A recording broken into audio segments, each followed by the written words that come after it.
Hi guys, welcome to Mumtaz kitchen. Vacation પડી ગયું છે તો બાળકોની ફરમાઈશ પણ વધી જશે, તો આપણે મસ્તન છોટી ભૂખ માટે સરસ નાસ્તો બનાવવા જઈ રહ્યા છે. તો તમે મારી ચેનલ મમતાઝ કિચનને સબસ્ક્રાઈબ ના કરી તો જરૂરથી કરી દો, બેલ આઇકન બી પ્રેસ કરી દો જેથી નવા વિડીયોની નોટિફિકેશન મળતી. આપણે ચીઝી ગાર્લિક પિઝા બનાવવા જઈ રહ્યા છીએ. તો માટે વેજીસ લઈશું.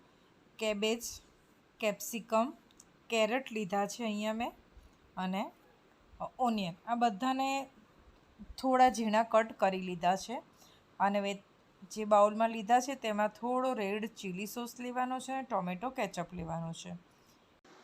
બન માટે એકદમ ચીઝી મેયોનીઝવાળું સ્ટફિંગ તૈયાર કરી રહ્યા છે પિઝા ફ્લેવરનું.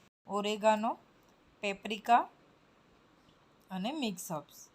હવે 2 ચમચી મેયોનીઝ લઈશું. મેયોનીઝથી જે સ્ટફિંગ તૈયાર થશે ને ખૂબ જ યમ્મી લાગશે.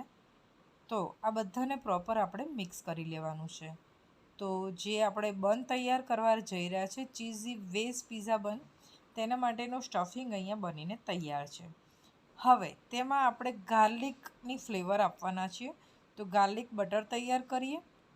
રૂમ ટેમ્પરેચર ઉપર હોય તેવું 2 ચમચી બટર લીધું છે. તેમાં oregano, mix herbs, chilli flakes લીધા છે અને તેમાં મેં 1 ચમચી જેટલી લસણની પેસ્ટ લઈ લીધી છે. આ બધું લઈને તેને પ્રોપર મિક્સ કરી લેવાનું છે.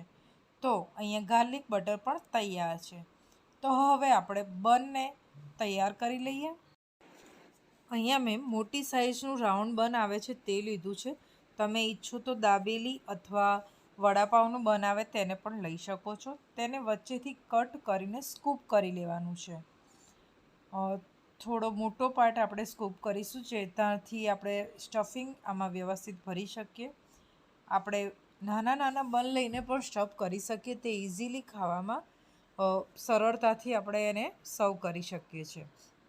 હવે એક ચમચીની મદદથી વચ્ચેલો પાર્ટ છે તેને આપણે કાઢી લઈશું.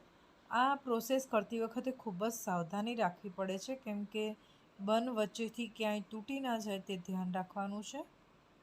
અહીંયા આપણે મોટી સાઇઝનું બન લીધું છે, કેમ કે જે ફ્લેવર આપી છે તે જોઈને જ આ એક પૂરું બન કોઈ પણ ઇઝીલી ફિનિશ કરી દેશે. હવે બંને વચ્ચેથી સ્કૂપ કરી લીધું છે, તો તેમાં આપણે જે ગાર્લિક બટર તૈયાર કરીને રાખ્યું હતું તે એપ્લાય કરી લઈશું.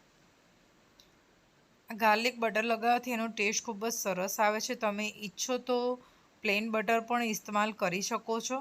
હવે જે સ્ટફિંગ તૈયાર કર્યું હતું તે લગાવવાનું છે. અહીંયા બટર લગાવવાથી જે બન કોરું પડે છે ને એ નહીં પડે, એમાં સરસ એવું મોઇશ્ચર આવી જશે. સ્ટફિંગ બરાબર ફિલ કરવાનું છે અને સાઈડની જે પાર્ટ છે ને ત્યાં પણ આપણે ગાર્લિક બટર એપ્લાય કરવાનું છે. હવે ચીઝી, તો મોઝરેલા ચીઝ લીધું છે મેં અહીંયા. ફૂલ ચીઝ આપણે અહીંયા એપ્લાય કરીશું ઉપર. હવે તેની ઉપર ઓરેગાનો અને મિક્સ હર્બ્સ સ્પ્રિંકલ કરી લેવાના છે. તમે ઈચ્છો તો ટોપિંગ પણ કરી શકો છો આમાં. અહીંયા હવે મેં એને 2 મિનિટ માઇક્રોવેવ કરી લીધું છે. તમારી પાસે માઇક્રોવેવ ના હોય તો કઢાઈમાં પણ તમે થોડીવાર એને મૂકી શકો છો, ચીઝ મેલ્ટ થાય ત્યાં સુધી. તો તૈયાર છે આપણું ચીઝી ગાર્લિક પિઝા બન. તેને ઉપરથી ટોમેટો કેચઅપથી સર્વ કરીશું. આશા રાખું છું કે તમને આ રેસીપી ગમી હશે.